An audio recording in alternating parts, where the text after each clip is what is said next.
E a gente vai falar mais um pouquinho dos ministros do STF durante o debate promovido pela Associação Brasileira de Imprensa. Nessa semana, o ministro Luiz Roberto Barroso voltou a falar que as urnas eletrônicas e o sistema eleitoral brasileiro são seguros. Na sequência, Barroso, que também é presidente do TSE, defendeu, como o Lula, a regulamentação dos meios de comunicação. Vamos acompanhar. Aprendemos a ter uma visão quase libertária em relação à liberdade de expressão e à liberdade de imprensa, porque isso fazia parte da agenda da nossa geração e é um pressuposto muito importante da democracia. Então, esse é um prato da balança. O grande problema é que o ódio, a mentira, a desinformação e as teorias conspiratórias, elas comprometem um outro elemento decisivo das democracias, que é o debate público de qualidade, que é as pessoas poderem participar, tendo recebido as informações adequadas para formarem as suas opiniões sobre os diferentes temas. Portanto, nós temos que equacionar, preservar a liberdade de expressão, mas enfrentar essas campanhas que mais recentemente incorporaram ataques às instituições para que elas não derrotem a democracia e a própria liberdade de expressão. De modo que eu acho que nós vamos precisar, sim, de legislação estatal. Acho que o Congresso vai ter que atuar nessa matéria. Acho que nós precisamos de autorregulação e uma atuação proativa das redes sociais, das plataformas tecnológicas, tanto controle de comportamentos, um controle de conteúdo com critérios transparentes, e as plataformas, elas acabam ganhando mais, porque, infelizmente, esse é o estágio da condição humana, o ódio, a mentira, a truculência, as teorias conspiratórias trazem mais engajamento do que o discurso racional, do que o discurso lógico de coisas plausíveis. E como esses acessos são monetizados e a publicidade é em função da quantidade de acessos, eles acabam lucrando com o ódio, com a desinformação. E olha, o Barroso não foi o único ministro a ter uma declaração criticada nessa semana. O Luiz Fux, na quarta, durante discurso de prestação de contas de um ano de gestão no comando do tribunal, afirmou que o STF salvaguarda a democracia. Vamos assistir. A despeito dessas dificuldades, este Supremo Tribunal Federal não se quedou inerte. Pelo contrário, revelou-se altivo, estável, resiliente e coeso, acima de tudo, assegurando o regime democrático, dirigindo conflitos em prol de maior segurança jurídica e de modo vigilante, garantindo a observância dos direitos fundamentais. Desse modo, a Suprema Corte tem contribuído fortemente para com a estabilidade institucional do Brasil e a sua retomada econômica. Vamos lá, comentários rápidos então, começando por você, Ana. Bom, eu pergunto então ao ministro Fux, que ele diz que o STF está aí para salvaguardar a democracia, e aí eu volto com aquela pergunta: qual democracia? A democracia de canetadas aí tirânicas, né, nada republicanas, prendendo de ofício pessoas que não têm foro privilegiado, rasgando a Constituição, prendendo parlamentares que são protegidos pela Constituição, derrubando contas, impedindo o debate honesto sobre as urnas eletrônicas. Qual democracia que o ministro Fux está dizendo? A democracia do ódio, que o ministro Barroso disse, mas que ódio? Quem decide o que é ódio? Quem decide o que é fake news? E aí, para finalizar, Lacombe, aí eu volto com o Constantino também. Eu aqui vou, né, dentro da nossa discordância, discordar do meu querido amigo Fiuza, que nesse discurso de ódio, um ódio é permitido, que é o ódio àqueles da direita, os conservadores, os liberais. Então, que democracia é essa, ministro Fux? Fica aí a pergunta.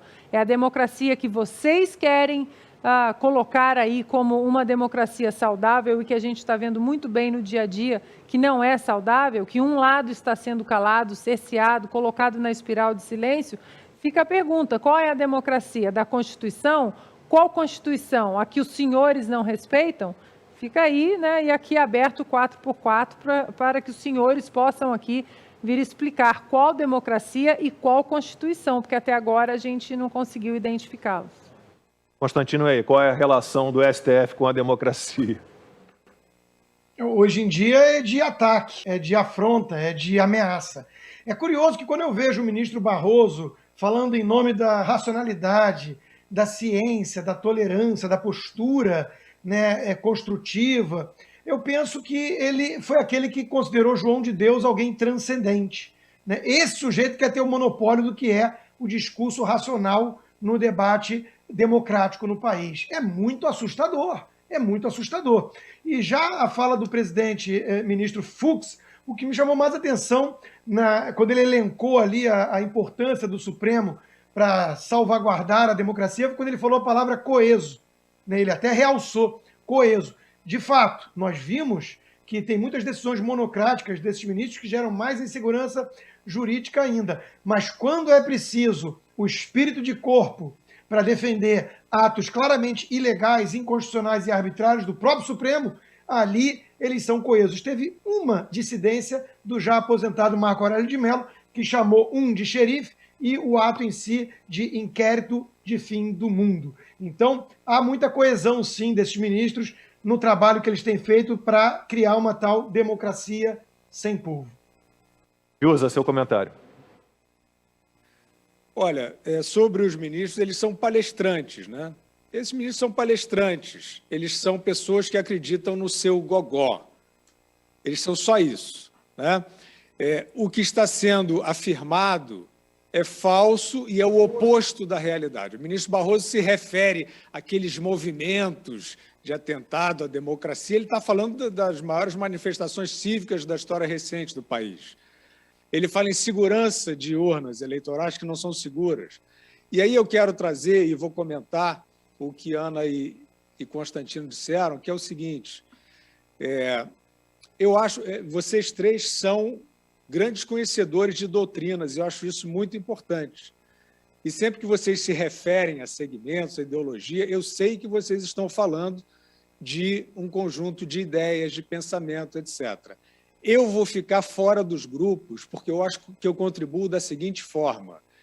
O nome do jogo é colocar num grupinho e dizer que esse grupinho não serve. Então, eu não estou em grupinho. E não adianta dizer, evidentemente não aqui os nossos craques do 4x4, mas os detratores, né? Ou aqueles que ficam meio na dúvida, aquela direita trans, né? Que fica na dúvida se fica ali com o Caiado ou com o Witzel, não sei o quê. Eu não confio em nada disso, ou com a Joyce, ou com o MBL, eu não confio em nada disso, né? Então, eu quero dizer o seguinte, eu não tiro o meu corpo fora, eu nunca tirei meu corpo fora. Na hora de fazer a crítica mais difícil, em geral, eu estou sempre na primeira fila. Então, isso aí não gruda aqui, não gruda aqui. Então, com esse lugar que eu acho que eu procuro construir de independência, eu quero dizer que o nome do jogo é fingir que tem uma cartilha progressista. Amanhã pode ser outra coisa. Já falei, são os bilionários capitalistas lambuzados de dinheiro e de conforto que não vivem em nenhum desses regimes, né, que supostamente seriam a apoteose do igualitarismo, etc. Eles não vivem lá. Eles não vão para lá. Os eleitores do Boulos não vão para lá, não vão para a Coreia do Norte. Eles não querem ir para o Irã, eles não querem morar no Afeganistão, nem na China, nem em Cuba, nem na Venezuela, nem mesmo na Argentina. Eles estão na Vila Madalena. Então, como é que eu posso atribuir um reconhecimento de grupo ideológico, né?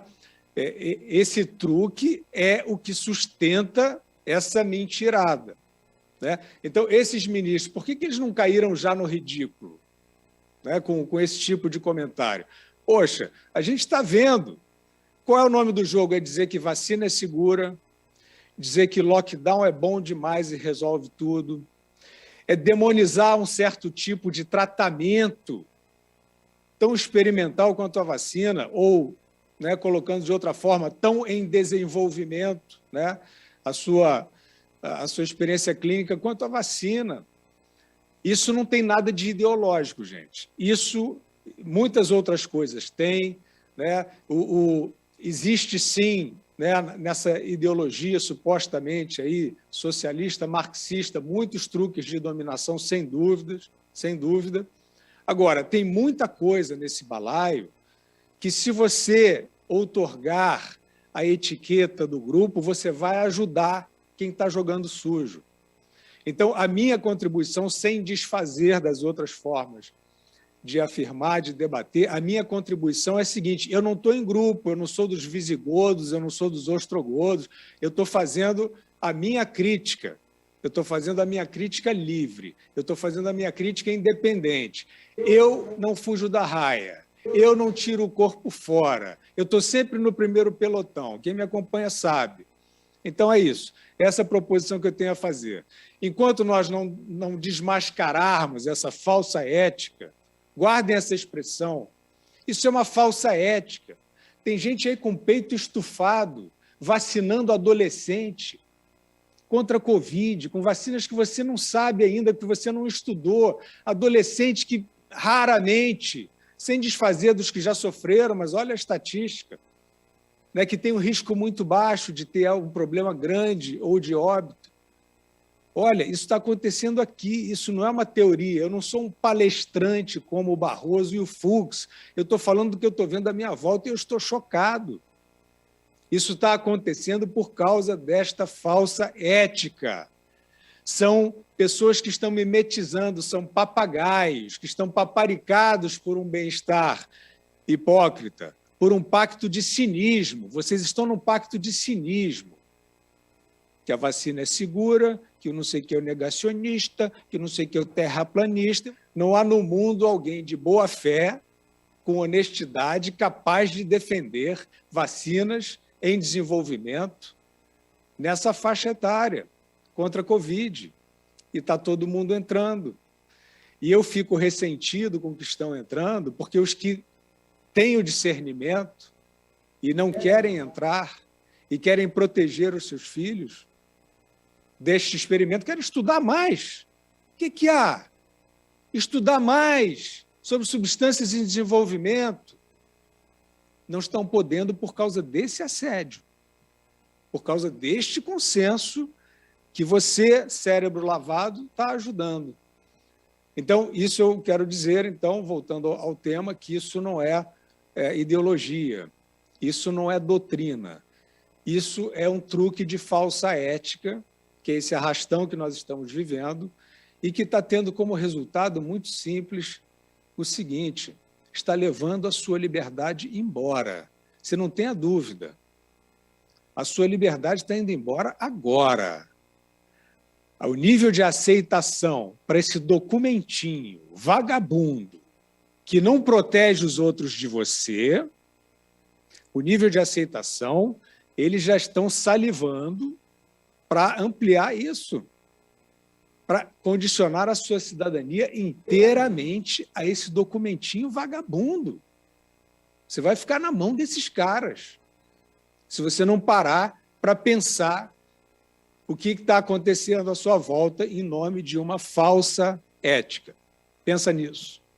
A gente combina assim, né? Lá num período, de repente, ali perto do Natal, um período com menos factuais, menos notícias, a gente faz um programa, né, aqui no 4x4 sobre ideologias, progressismo, marxismo, comunismo, conservadorismo, liberalismo, esquerda-direita, rótulos, como o Fiuza coloca, rótulos. Eu não discordo muito dele, não, eu entendo o raciocínio dele, né? Lacombe, são posturas complementares. Eu já discuti muito isso com o Fiuza no nosso podcast. São abordagens distintas para um mesmo fenômeno. Eu escrevi Esquerda Caviar, que tem a ver com isso que ele está dizendo, desmascarar a sinalização falsa de virtude. E sobre o dado objetivo que ele trouxe, só da probabilidade, nós temos o número.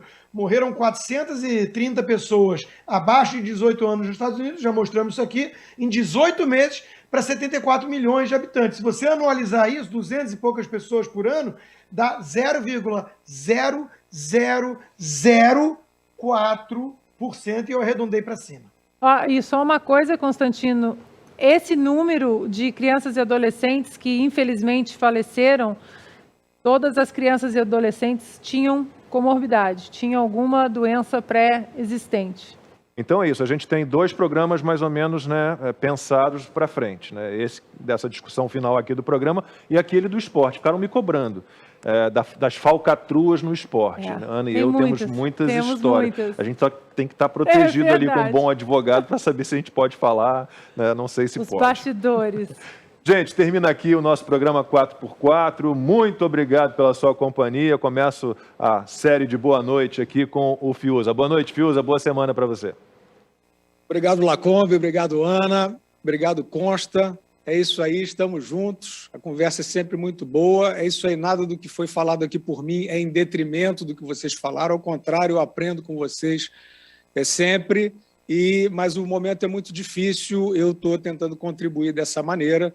E a gente precisa realmente se libertar como coletividade de um cerco que agora está bem apertado, infelizmente tenho que dizer isso. Mas é muito bom, obrigado pela audiência e no próximo domingo estaremos juntos. Valeu, Fiuza. Boa noite, Consta, boa semana. Boa noite, Lacombe, Fiuza, Ana, todos que nos acompanharam até aqui. E é isso, né? Vamos exercer o senso crítico, né? A liberdade de fazer perguntas, de questionar certos dogmas que vêm embalados e tentam enfiar goela abaixo ou cachola dentro da gente de forma muito passiva. Não podemos aceitar isso, não. Muito obrigado a todos pela audiência e até domingo que vem. Boa noite, Ana. E a Ana não vai estar aqui no próximo domingo comigo no estúdio. Fiquei triste. Adoraria ficar aqui. Foi bom ter você aqui. Foi muito bom. Essas 3 semanas aqui no Brasil foram ótimas. Foi muito bom receber também o carinho de tanta gente aqui, agradecendo, né, não apenas pelo 4x4, mas outros programas que participamos, para a gente ter esse ímpeto aí de tentar quebrar essa espiral de silêncio. Então, me despeço do Brasil, um pedação do coração fica aqui no Brasil com todos vocês, mas lá de Los Angeles a gente manda notícia. E o pior é que eu estou indo e daqui a pouco o Constantino está vindo. Tinha combinado de vir juntos. Tinha combinado de vir todo mundo. Então, uma boa semana a todos, Lacombe, Fiuza, Constantino, e a você que está aí até agora em casa, nos acompanhando, uma boa semana e a gente se vê domingo que vem. Boa, Ana, obrigado, foi muito bom.